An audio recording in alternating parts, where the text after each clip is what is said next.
So we're on the road right now, going to our second event this year. It's called Taste of History here in Amherst, Ohio. This is my first time going to the event in general. I have a lot of friends there that invited me out. So I'm really looking forward to this. This is my first time ever going to the event itself, but I have seen a lot of pictures and such. So this might be fun. This might be fun. And I'm really hoping forward to it because I've driven almost 2.5 hours now just to, get here. But it's a fun road trip so far by myself. I got everything all packed up in the back of the car. So we're about a few minutes out. So, yeah, we're, at the light, I'm really excited. right. Looks like we found our encampment here. Now we just gotta find out how to get in.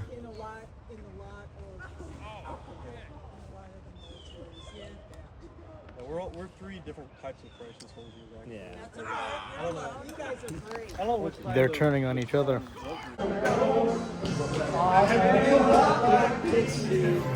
We've been seated. Look at all that. It's like a big dining table. Please will not be taken as a hello.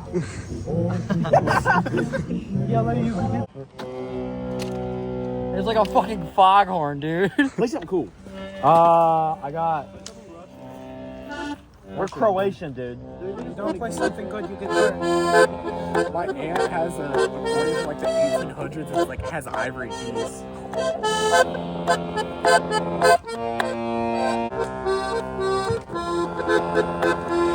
Iskrčale, skrčale, zagrebačke fraje.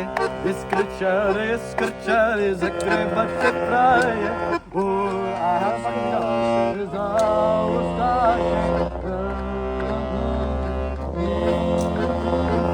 Bože, bibi, ustaši se bar jak bijeza.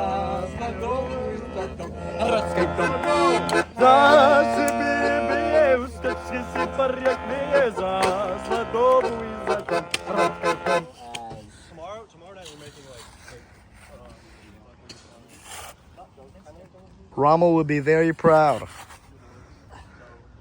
We even got an American working with us, too. And I'm fighting the Japs, so. Yeah, fair enough. We're fighting the equivalent of Japs. Yeah. We got a whole extension going all the way through there. We're working on a 34 post, right? Yeah. It's looking nice. I'm gonna smooth out the shelf because since it's a 34, we're gonna have cans. So Yeah. We're gonna make a little shelf here. It's left side that the ammo bearer is from, right? Yeah, Okay. comes out from the left. So then we're gonna.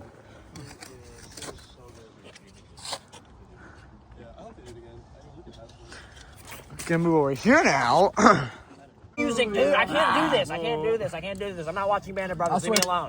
That's it. When I'm in airborne school, if they make me sing that, I'm gonna kill myself. There was blood upon the Yeah, that song's kind of corny. Yeah. Really? No, really? Like, No shit. The first time I ever heard it in Band of Brothers, it was goated, alright? Yeah. Not gonna lie. But like every time Then after gets that, fucking no. sniped. No, it's not goaded. No, it's- Malarkey died. it's my dog. Bro. Holy goat. Wait, Malarkey dies? I thought he fucking dies when they get sniped. No. When does Malarkey die? It's not even her dog, it's my dog. Walkie gets his leg blown off.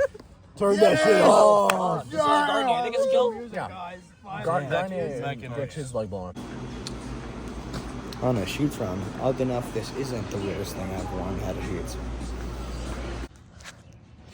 It's currently about 5:20, 5:30 in the morning.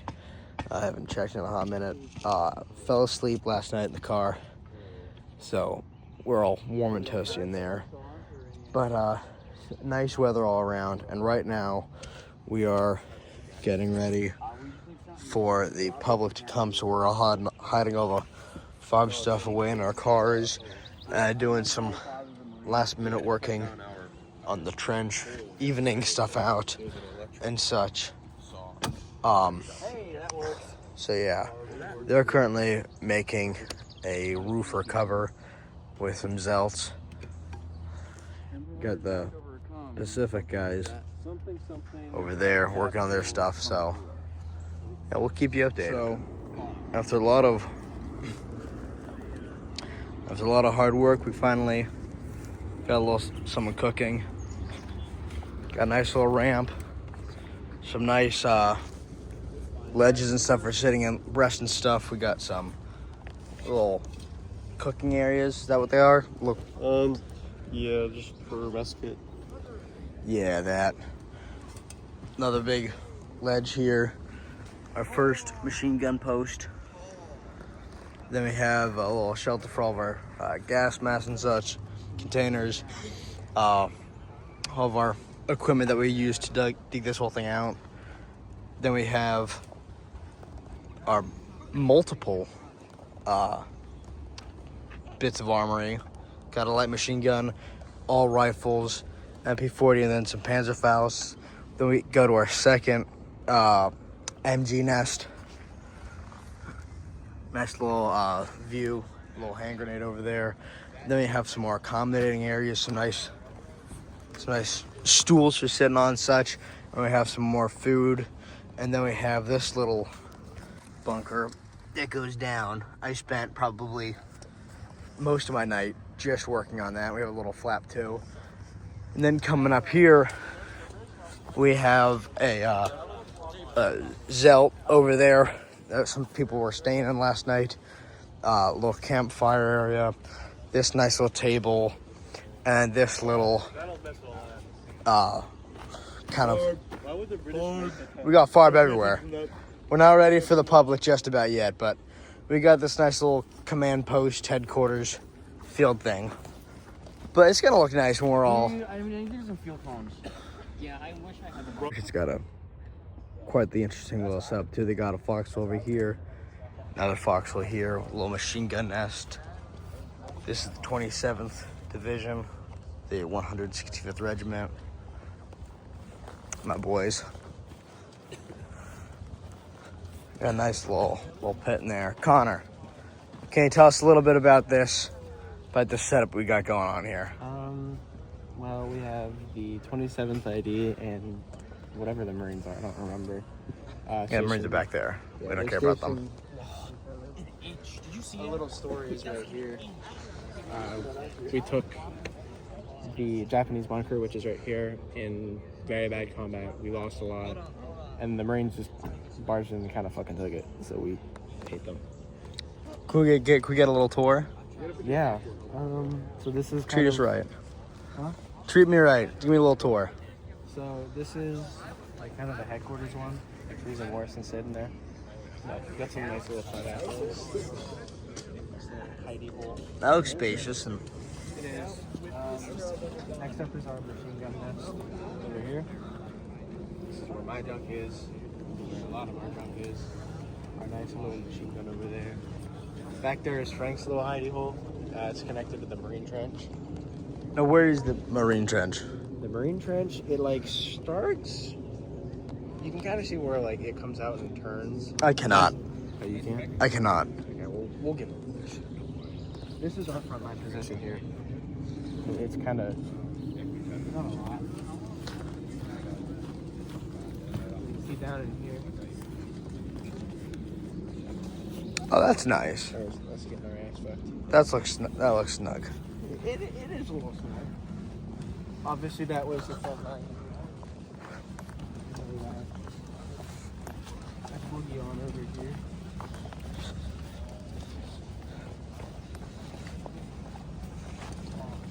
Once we get here, you can see Frank's little hidey hole along with the end of my trench.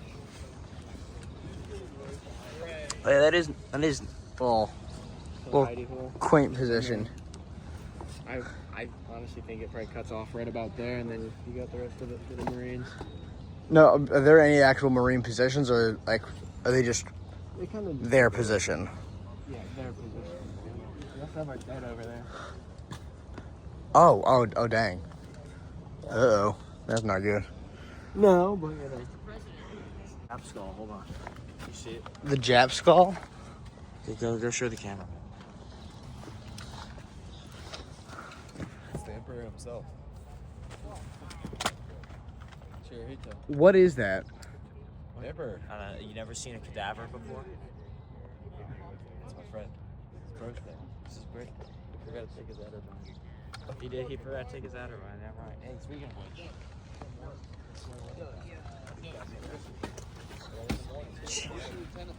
It is so like muddy. Yeah, at least it's realistic.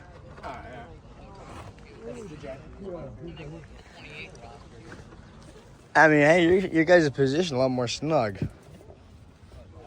And then, you guys, a stupid World War I trench over there. Yeah, where there's no one in there yet. Yeah, these guys are all poopy heads. Jeez. Oh, this does not feel sturdy at all, like walking on this. Nope. Like, jeez. It's kind of sturdy enough. And I'm not even going to try to walk in that. My boot got stuck right there. Is that your boot hole? Yeah, Yeah. right there. I said we should dye the water red. That would go hard. Go insanely hard. Wait, so is this just like a foxhole, or is there a trench that leads into that? It's just a foxhole, pretty much. Jeez. The only one that's really like a Connected trench that it. leads into it is that one. Okay. Dude, that looks like so comfy to sleep in. Freeze. Was that comfy to sleep in? Yeah.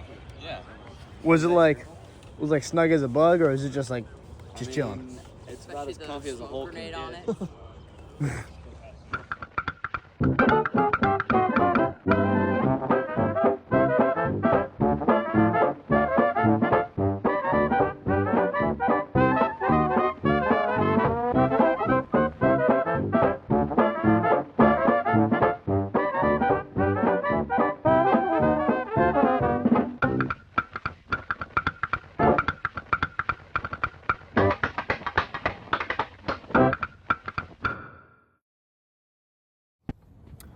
So my impression for the event is just a standard rifleman. So with that, I have my trusty Stahlhelm on top.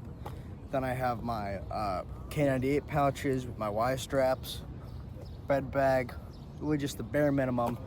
Then I have my normal uniform, my high boots. Then for my weapon, I have the Kar98. This is an original. Safety's on, as always. And yeah, the unit that we're portraying here is a Yugoslavian unit that was mainly based around the Baltics. So everyone's uniforms are, of course, according to that, especially a lot of the officers, their uniforms and patches resemble the unit that we are representing. So this entire trench system is supposed to be representing one in the Baltic states that we are currently fighting in, hence the signs of the different areas.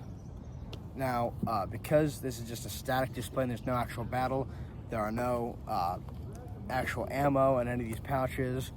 This thing's been on safety all day. There's no rounds in here.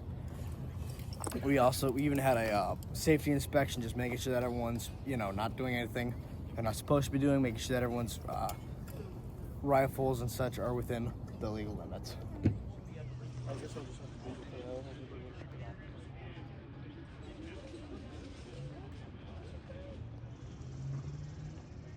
We're going on some sort of weird march thing. I have no clue what's going on. I'm just falling in line with everybody else. But yeah, I guess we're going to march. They just told me to put on my battle rattle on, and it looks like we're all falling in, so it'll be fun. It's about 1:30. We've been doing our demonstrations and such, bringing people to and from the trench. I don't know, it looks nice. That's all that matters. Right now we're making some accommodations because it's supposed to rain tonight, so we're trying to make sure that everything's all good, safe, and sound for the night to come. And they've also been serving food for since 12, and we're on the last shift of people watching the trench before we can go and get our own food.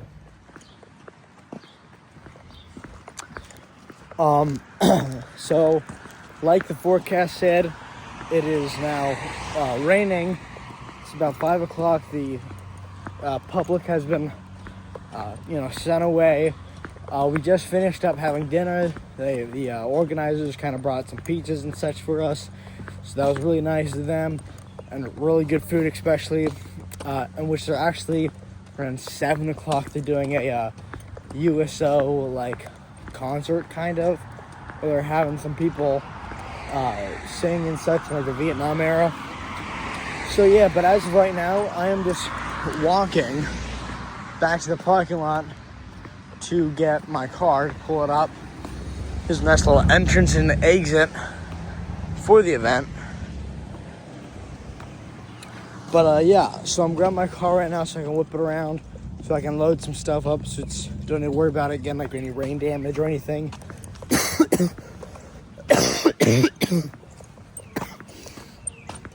It is very dry out, and between spending the whole day in just a sand, clay trench, it does not help at all with the lungs or anything. But hey, we're having fun, and that's all that matters.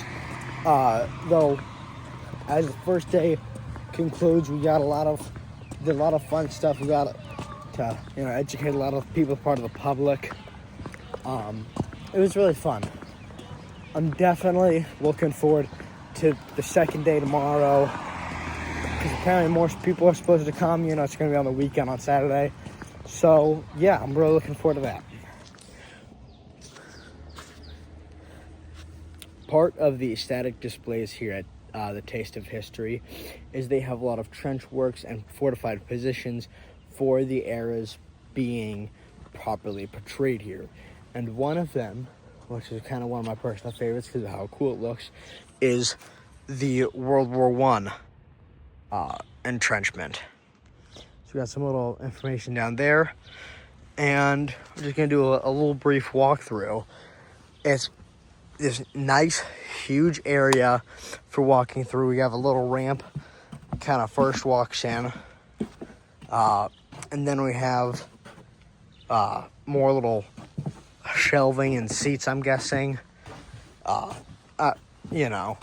Some nice duck boards with plenty of room down there for runoff water and such.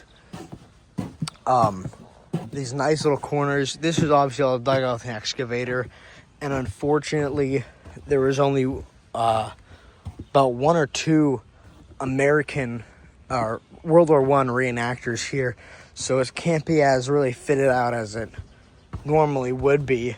She's just kind of a bit of a rough show off of what it would normally look like, but the size and everything, it kind of gives it a good reference of how big these trenches and how sophisticated these networks would be. And now we kind of are coming out around here. They then kind of throws us out to this whole Okinawa area where they have the Pacific reenactors at. But still, it's very fun. It really shows, just a small fraction of what the trenches would actually look like back in World War I. And, all it does is really just show you how unique the situations and the lifestyle was back in World War I. Forever and ever, you stay in my heart, and I will love you forever and ever. We never will part, oh how I love you together. That's how it must be to live without you. Only mean heartbreak for me, my darling. Believe me, for me. Got some nice little Raisin Canes. Go try a little Raisin Canes taste test. Carter, can you take a picture of this? No. Please, I don't want my phone. Wow. Just wow. So another little update right now. It's currently 9:40 in the morning. Slept in the car again because the entire night, it was just pouring. it would go from a little bit of a drizzle to just a straight up downpour. And, like, I think a few of the trenches even flooded a bit, which is not good. And so right now I'm going to Dunkin' to get something to eat because I not eaten in like a hot minute. So, yeah, who knows really what's gonna happen today. Might be leaving a little bit sooner than later, you know, but who knows? It all depends. We're gonna play it by ear and kind of vary it out. If there's not a lot of contention, not a lot of people coming, I don't really see a point of sticking around. But you know, if we get a lot of people, if I'm having fun, you know, why not? I'm just very tired, and I do not want to sleep in the car for a third time. And I really want to get out of these wolves because for some reason they're very itchy today. I'm not surprised because they're wolves.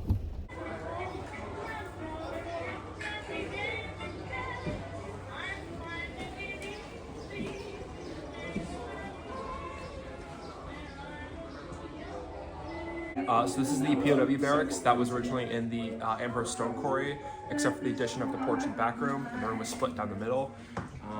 In 1943, after the African front collapsed, the prisoners of war were taken here to work the stone quarry. And they arrived here in, was it May of 44 when they arrived here? Or? June. They got here in June of 44. June of 44. They were here till June of 46. Yeah. In 45, a lot of members of the Kriegsmarine were also sent here. In 1946, they were brought back to Germany, where a lot of them returned because they didn't have any homes in Germany. Here there was still food. The reports say that the prisoners here were very well behaved. On Sundays, they were allowed to take a leave and go to town and spend their money. There's instances of the guards handing over their rifles to like, oh, I gotta go like do something real quick, hold on to this. Like, they were very well behaved because it was the German mindset of, you know, I'm a soldier, I respect my authority. And right now the Americans are my authority. So, yeah. What got you into this impression in the first place? I'm being honest, I showed up here in my U-boat uniform, and I'm just like, I'm gonna meet some of these guys. I was like, yeah, fuck it, I just threw on one of the uniforms, if I'm being honest. It's a loner. Yeah, that's a better question for him on how like you got into doing POW. What got you into the impression? Well, I've always thought it's been fascinating. It's an aspect nobody ever talks about. Like, people are like, oh yeah, just casually mentioned, like, yeah, there were several 100,000 German POWs in the U.S. during World War II that no one ever talks about. And there were camps in 46 to 48 states, and there were nearly 1,000 camps of all sizes. And they pretty much worked every single job under the sun that you can imagine. And like, nobody talks about that. And we had an opportunity to do it here, and it's local history, so we're like, might as well. Like, we have the building, we have the history to do it, we might as well help learn and help teach about it at the same time. So we've gotten a really positive response. We've learned a lot of cool stories from the public locally telling us, like, yeah, my dad worked with POWs. So we've learned a bunch of really cool stuff, and we've also tried to teach as much cool stuff as we can. So it's pretty neat. There's lots of cool stuff to learn about it. It's very much a mutual relationship of like learning. They teach us, we teach them. Yeah, we learn from the public as much as we teach them, and then we can use that information that they teach us to feed back to the public again. Yeah. So it's a fun experience. Yeah, well, thank you guys. So with after all the rain, this is what our trench was reduced to. Just a big, muddy slob. Our feet are literally just sinking right in. So this rain really kind of screwed us over. Most of my boots are covered. So we can no longer use this at all for the event, but we still have some other areas that we can still show and represent. But yeah, now luckily for our shelter in here, we kind of dug this little trench out, like a little drainage, so not really anything got too damaged in there. But as for the rest of this, it is not looking good.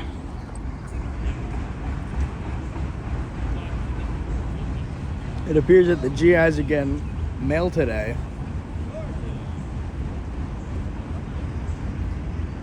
I believe they wrote each other letters, or they some sort of system they did, but basically they're all getting mail, letters, little gifts and such. Yeah. Even though the weather's not doing too well for us, it is great weather for the Pacific guys, and wherever the Vietnam guys are too. So their encampments are looking a lot better and a lot more realistic, which has to be good for them.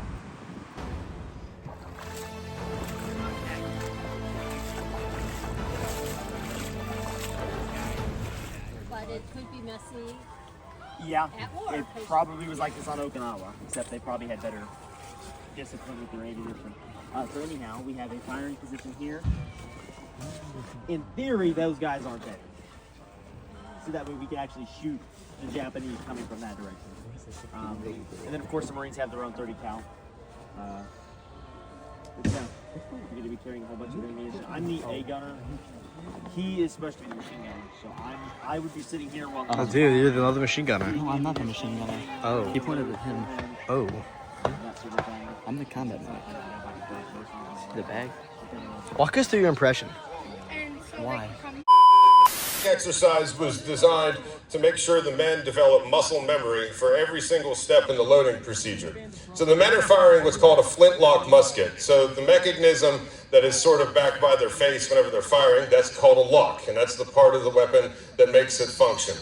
It's called a flintlock.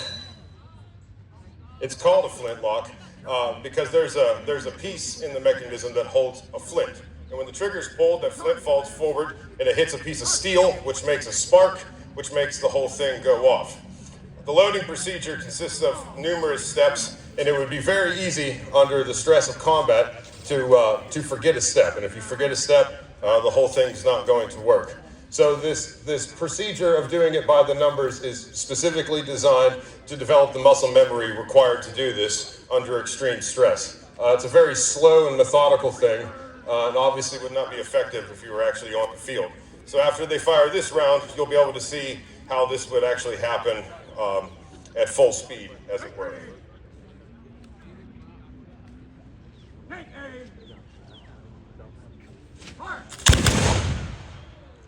So a soldier is expected to be able to fire anywhere between, let's say, 3 and 6 rounds a minute.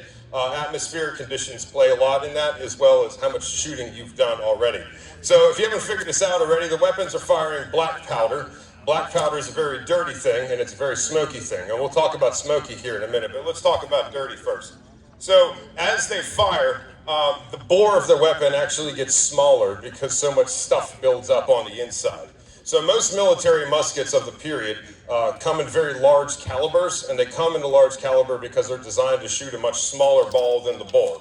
So a British musket, for example, 77 caliber, shoots a 69 caliber ball. A French musket, 69 caliber, and shoots an equally lesser sized ball. The idea of that is, as your bore actually shrinks in size over firing, you can still load and fire the mechanism. The locking mechanism in the back there also gunks up quite a bit where the flint is, and that requires an awful lot of maintenance while it's under use as well. So this in part explains why warfare is conducted in the sort of tight grouping that you see here. The ineffective accuracy of the weapons is another part of this, and just the nature of command and control when everything has to be done with the human voice makes that a thing as well. So let's talk about noise, and then we'll talk about on the top that you would then set it in, and then you would push the rounds down into the internal magazine. You would then take the stripper clip out, and you'd be ready to go. You would then load it into the chamber, and you'd be ready to go.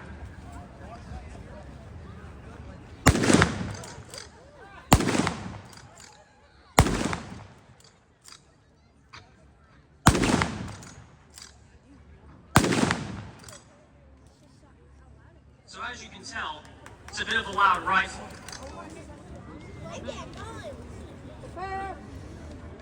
Prepare fire. It's an Enfield.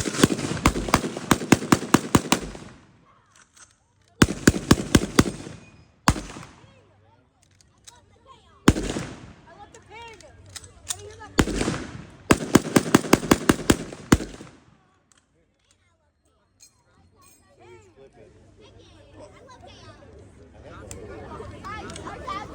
I got it from Camp Ferry. All right, next though we have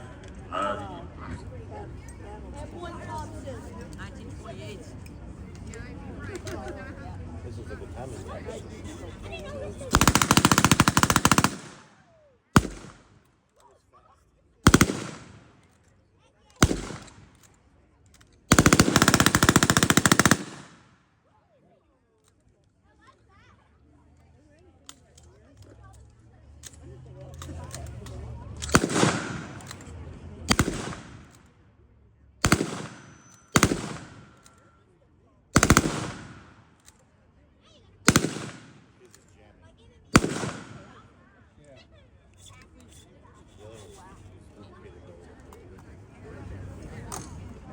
All right, and if you all want to learn more about the Battle of Okinawa, we'll be doing a ration display here at about 2:30. So come on out and learn me something. Bring it up. Wait, restart. That's the gangster version. Oh my god. God.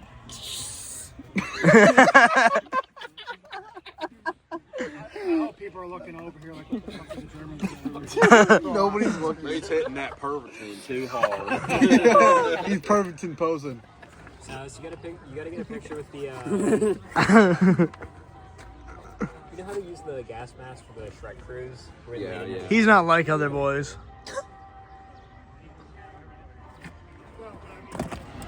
These handsome devils might want to see this, so we're going to be bailing her out. Ain't that right, Tyler? All right.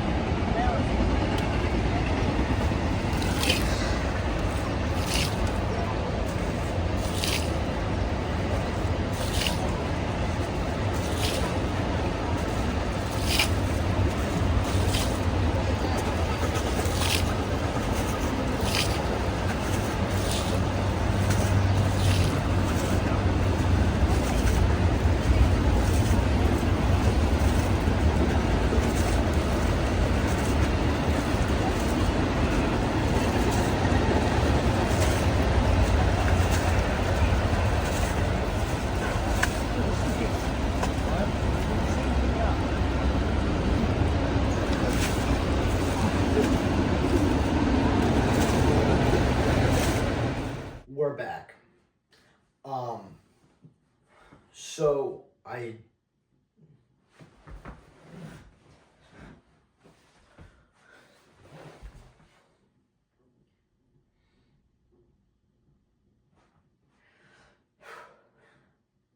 So I've just gotten back from the reenactment.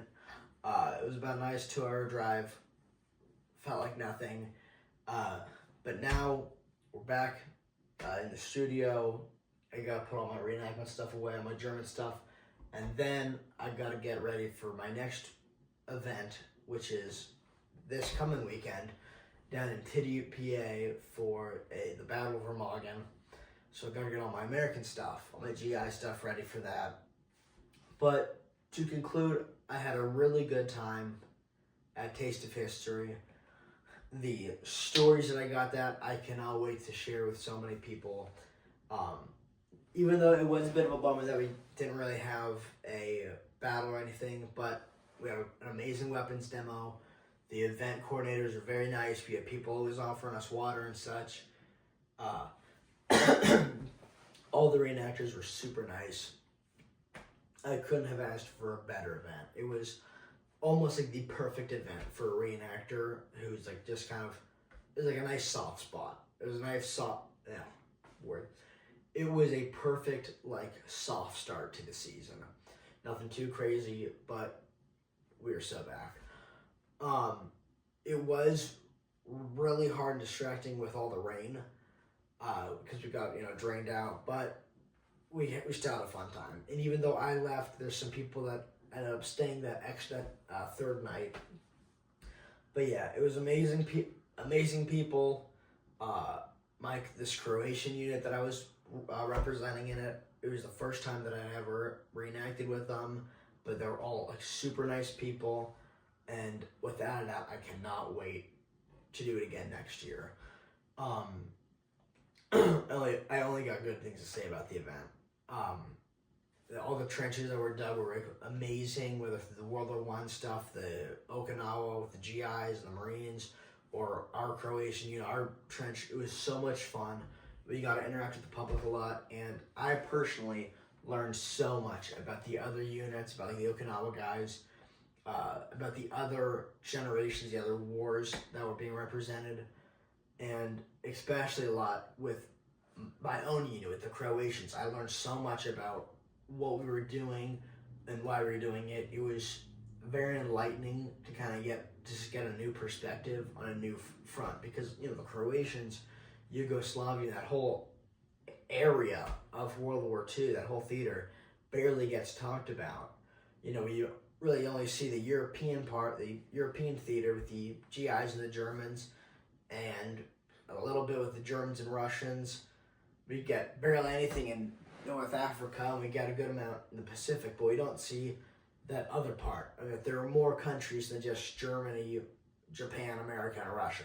There's a lot more than that. And so it was nice representing that little extra piece, that little soft, that it's nice representing that piece of history that barely gets talked about. So yeah, it was a great time. Please, please, please come to the event next year. You won't regret it. It was free. It was free entry and everything. It was super nice, and I cannot wait to go back there next year.